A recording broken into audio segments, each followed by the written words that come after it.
Hello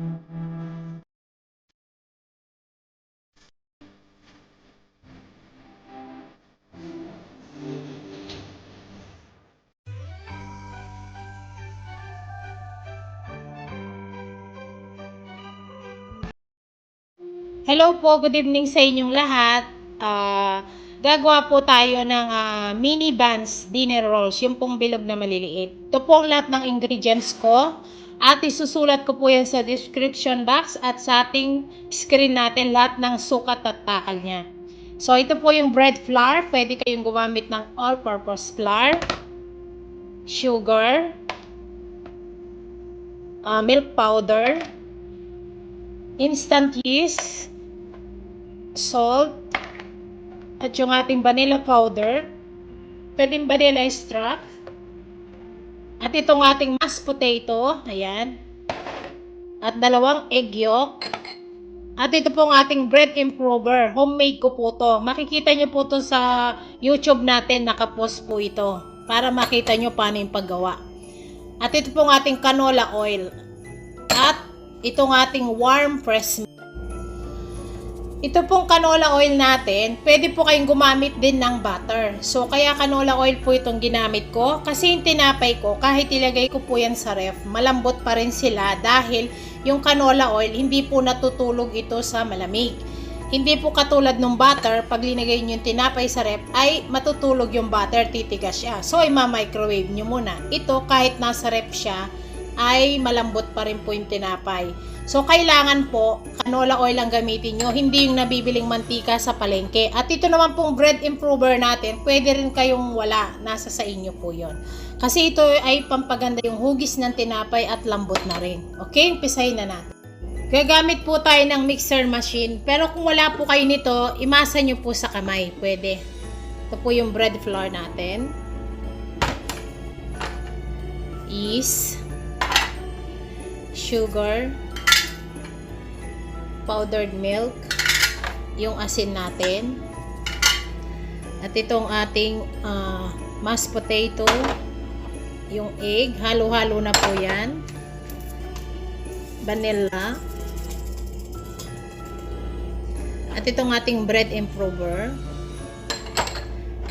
canola oil, ito na po yung ating fresh milk.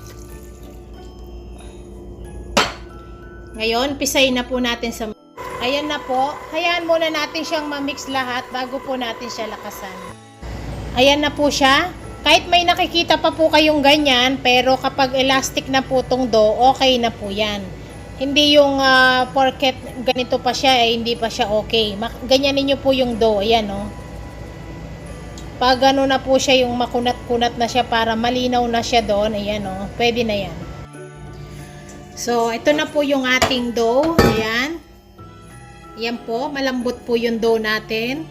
Kapag lalo po malambot yung dough natin, mas lalo malambot yung tinapay natin.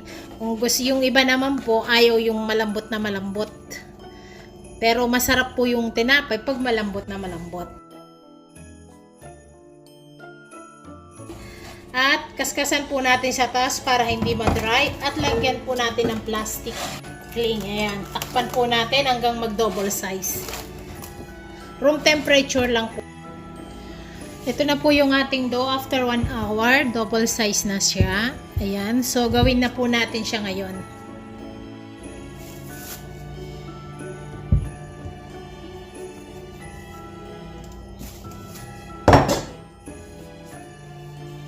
Press lang po natin siya para mawala yung kanyang hangin. Then, putulin lang po natin sa size po na gusto ninyong laki.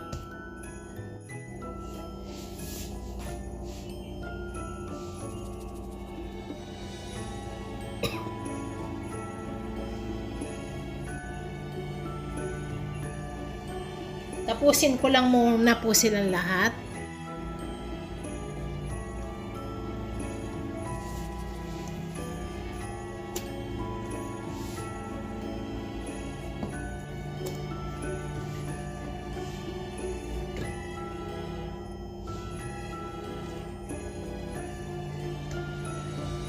Ganito lang po kalalaki. Kayo kung gaano po gusto nyo kalaki. Okay? Tapusin ko lang po sila. Ito ho.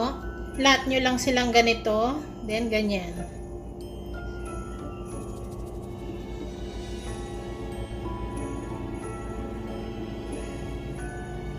Ayan na ho. Ganyan lang po kalalaki. Pwede nyo rin siyang ganituhin.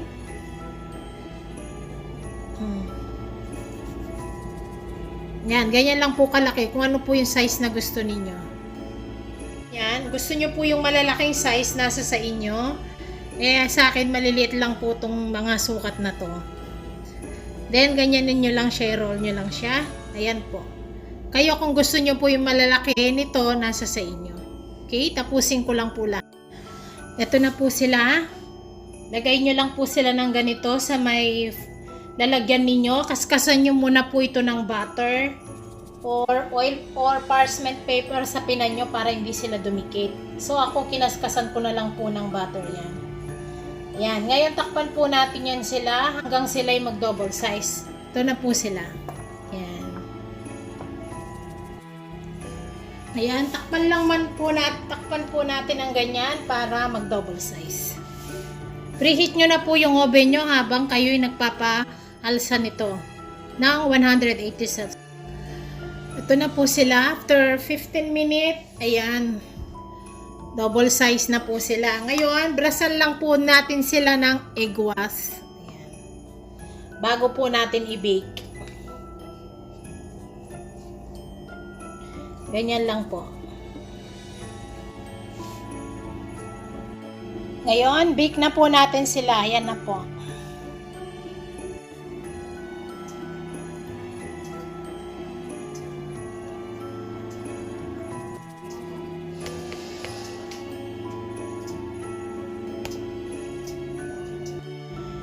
Ito na po yung ating mini buns na dinner rolls. Ayan, tapos na po sila.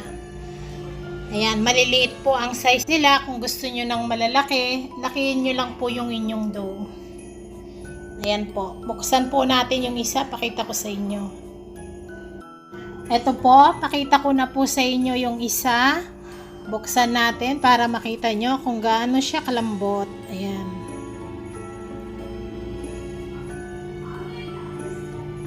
Ayan po.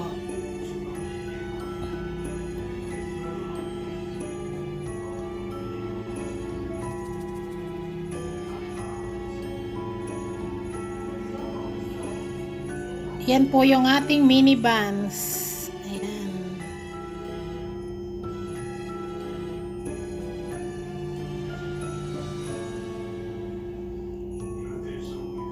Napakalambot po nila.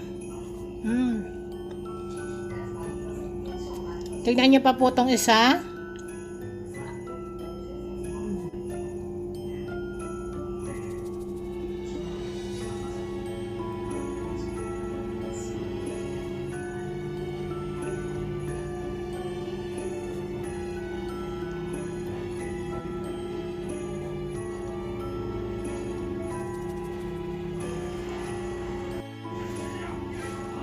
Ito, lagyan po natin ng palaman. Pwede nyo siya lagyan ng butter dyan. Ayan.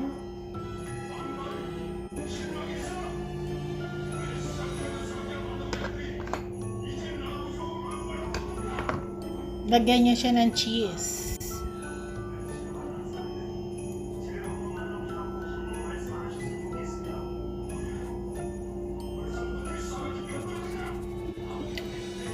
Salamat po.